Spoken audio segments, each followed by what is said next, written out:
YouTube, Rook here from Rook Geek Goodness, my little channel web for all things geeky and cool. And welcome back to the channel, guys. Welcome back to a brand new Funko review. I am super happy and stoked to bring this video review to all my viewers and subscribers. Of course, we're talking about White Lantern Sinestro. But before I get too far and get ahead of myself, I want to thank all my viewers and subscribers who continue to follow me on YouTube, follow me on social media. Thank you very much. If you're someone new, never watched any of my content before, if this is your very first video on my channel, please give me a like at the bottom of the page. This will help YouTube find this video so other people looking for this sort of content can locate it. So as I mentioned before, we're talking about White Lantern Sinestro. Sinestro himself has only made one pop in this scale ever, and it's this guy right here from the crappy Green Lantern movie that came out many years ago. We usually don't talk about that movie. It's not that good. But the costume here, not a big fan of the design. I don't like how it really looks, but this is the only Sinestro we've ever gotten in a pop standard size scale. I believe they came out with a mini mystery version of Sinestro, but not in this scale. That's what I'm getting at. So we finally have another Sinestro in the White Lantern design. So let's first talk about White Lantern and what it's all about. The White Lantern look here basically debuted from Jeff Johns' miniseries called Blackest Night back in June of 2009, and it ran until June of 2010. In the last issue of the book, in issue number 7, Sinestro here, right here, and this got basically this look when he became the bearer of the white light. The white light was basically the power of creation. That's the idea of the white light. That's why he looks like this. He was basically there to counter Nekron. Nekron was an older DC villain that kind of got retconned and turned into basically the embodiment of death. That was the idea. And the whole idea of Blackest Night, the storyline that ran through all the DC books, where both heroes and villains were rising from the dead with what they called a Black Lantern power ring. They would basically kill people, take their hearts, and as they took heart, that's how they were powering up to summon Nekron. When he got summoned in the last issue, Sinestro here became the bearer of the white light. That's why he looks like this. So we're going to do a breakdown segment of Sinestro here. We're only going to talk about one of these up in the breakdown, and then we'll talk more. I'll bring them, both of these pops back in because there's differences between these stickers, and we'll talk about that momentarily. Let's focus first on the packaging. The packaging for both of these pops, for both this one and this one here, are identical with the exception of the sticker, which we'll talk more about that shortly. The packaging is just typical Funko box design. We have pop heroes here. We have a Green Lantern symbol, which to me is a little bit weird. During this time, Sinestro didn't have the Green Lantern suit. He was a member of the Sinestro Corps, which was his own group, which should have had a yellow line here and probably a yellow symbol, which was his own team. But this one here is number 398. We have, of course, White Lantern Sinestro at the bottom, a nice shot of him. This is the sticker for what they call the Virtual Con 2021, which we'll talk more about that shortly. Over here, we have a nice shot of what he looks like out of packaging. Over here we have White Lantern Sinestro, and the back of the packaging you have the Green Lantern symbol with the green sort of backdrop and a shot of Sinestro here. So really cool design. I love the way he looks. So let's talk real quickly, I'm gonna make sure I got them correctly, about these stickers, all important stickers you see here and here. Again, as I mentioned, I have two of the pop. They look identical with the exception of those stickers. What are the stickers all about? This would be good for someone who's new to Funko, doesn't understand what the stickers are all about. I'll kind of give you, again, a high-level approach to the convention stickers. So I want to say back in 2014 or 2015, during that time frame, and transition, I think it was in 2016, but I could be off maybe a year in my dates. Please don't quote me on it. That during that time frame, 2014, 2015, convention exclusive pops were only able to be purchased at the convention. If pops that are coming out that were San Diego Comic-Con exclusives, or New York Comic-Con exclusives, or Emerald City Comic-Con exclusives, Dragon Con, WonderCon, any of those big conventions, you can only get certain pops at the show. Meaning you have to go to the show, be in the lotto to get picked to go into the line to get these exclusive figures. That was the only way to do it. Or you would go on to, let's say, the Funko website and purchase them. That was the only way to do that. That was the only way to get the pops, and you would get the con sticker, the convention exclusive sticker of those items. The only other way beside that would be, let's say, eBay or Amazon. That would be the only other way to get to get convention exclusive pops.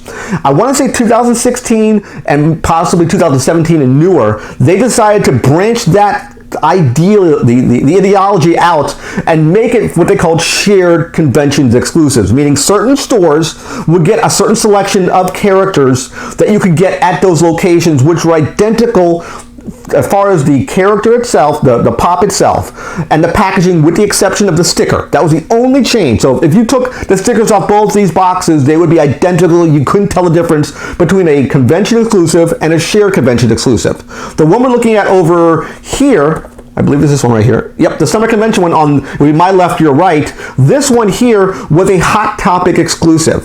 That was the way you could have gotten the shared convention exclusive. Both pops are identical, no change. But on the secondary market, that's where things go crazy.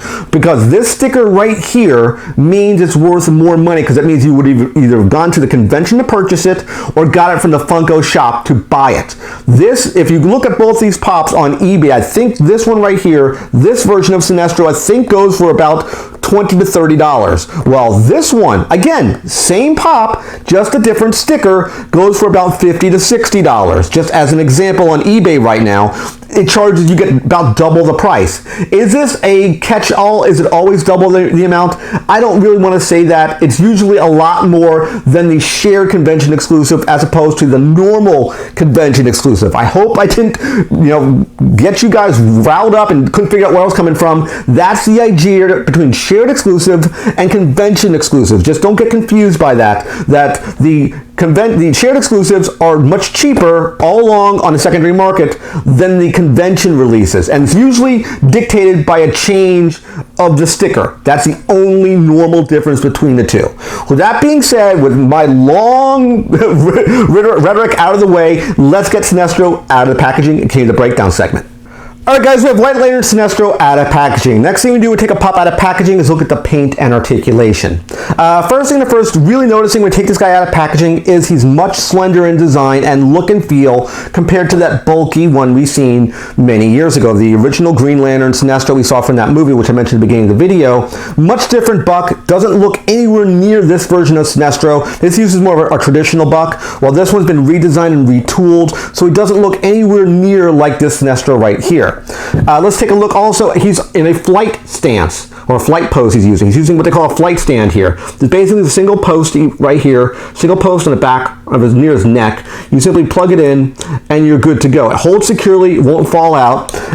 We've seen this many times used by Funko for things like Superman pops, and for DC side, Marvel used them a lot with Captain Marvel using these stands, and it looks really cool to give the illusion or the effect as if he's flying. That's the idea. The head sculpt looks really good. Love the way he looks. Again, looks much different than the original Sinestro sculpt we saw years ago. They retooled his head to make him look more like Sinestro we've seen out of the comics. I do like the White Lantern mask he has right here, the little widow point right there as well. He does have sort of elf-like ears and a purple skin color. His real name is Thal Sinestro. He's a Krugarian. If you're not familiar with Sinestro, think of it sort of from the perspective of his arch enemy is Hal Jordan. He's a bad guy, and Hal Jordan's a good guy. Very similar to in the idea of Batman against Joker, Superman, Lex Luthor. You have, of course, Sinestro and Hal Jordan. Same sort of idea, they're arch enemies. But he looks really cool in this White Lantern suit. It looks really neat. The whites, the grays really give the suit a lot of pop. It may be hard to notice, but the White Lantern symbol is right there, hiding underneath everything. There's a lot going on, and what's cool about it is that he wields his ring. Basically, most ring wielders have it on their right hand. Like, for example, I think Kyle and Hal Jordan and Guy always have it on their right. I think Guy might have it on his left, but I know Sinestro has it on his left hand. And what's cool, the effect they're doing here is the ring is shooting a beam of energy out. You see the energy coming out and it's hitting right here to make the sword in his hand. What all lanterns, any color of the spectrum of lanterns, they have the ability of making what are called constructs of light. The White Lanterns are no different. They make white constructs. So he has this white, cool looking sword to give the illusion as if he's holding a blade. So I love the way he looks. There is articulation. Head will spin 360 with no hindrance, so I do like that. He's not a bobblehead, and he stands really well. He has, of course, one leg hanging down as if he is floating, because Sinestro is very cocky. He sort of floats around like this with both his legs out. He floats like that in the cartoons and in the comics. He's very cocky, and he has one leg sort of up. I do like the jumpsuit here. It's all gray and white with the little black trim, and of course the White Lantern symbol I mentioned before. Let's bring him around the turntable so you can see what it looks like in 360. Again, great looking pop. I love the way he looks. I'm a big fan of Sinestro. I liked him in the comics. Still love him even better now that they made another pop of him, because we didn't have enough Green Lantern pops, in my personal opinion. Again, if you're a fan of the Virtual Con version, the only difference, again, is that sticker we saw before. I just opened the summer convention, which is the Hot Topic version of it. Should you purchase this pop? Maybe your next question. Well, that all really depends on a couple points. A, are you a fan of, let's say, DC Comics? Are you a fan of Green Lantern books? Are you a fan of Sinestro? If you check all those boxes, definitely purchase this particular pop. Which one should you buy would be the next question you may ask yourself, and that all depends on how big your wallet is. Reason why I say that is you can get away cheaper by getting, the Hot Topic Summer Convention version. You can probably get to your local Hot Topic and purchase it right now. If you bought it at local stores, you're looking at $12.50, which is what the price point is right here, $12.50. If you went to, let's say, eBay and bought the same exact one I just showed you, it's selling for about, I want to say, between $25 and $30 on eBay. If you went and bought this one, of course, the actual convention sticker version, you're looking at spending a little bit more money. You're looking probably between, I want to say, 50 to 60 bucks, just because of that convention sticker. It just warrants a higher price point. Again, I don't like it when people do that. That's just how Funko works. It makes it be more valuable. It's harder to track the pop down. I mean, the only way you could have gotten that item, unless it was done through eBay, would have been going to the convention or getting it through their online store at the Funko.com store, or if you would have had a lotto ticket winner, something along those lines, you could have gotten this particular pop. But I do like it. I think it's a great pop. Much better, again, than that crappy Sinestro movie version we've seen here. It's a much better pop in all retrospects. Better design, better tooling, better look, better feel. He's in a flight pose. He's much more streamlined, looks more like his comic representation. So I 100% think this is a better pop all around through and through. And I do hope you like this video review of course, White Lantern Sinestro. Remember to give me a like on the bottom page. Click that subscribe button, which is a picture of my face. When you subscribe to the channel, click the bell icon to be notified of my latest videos. And of course, last but not least, you can click winners over here to watch more of my content. Take care, guys. See you next video, and bye-bye.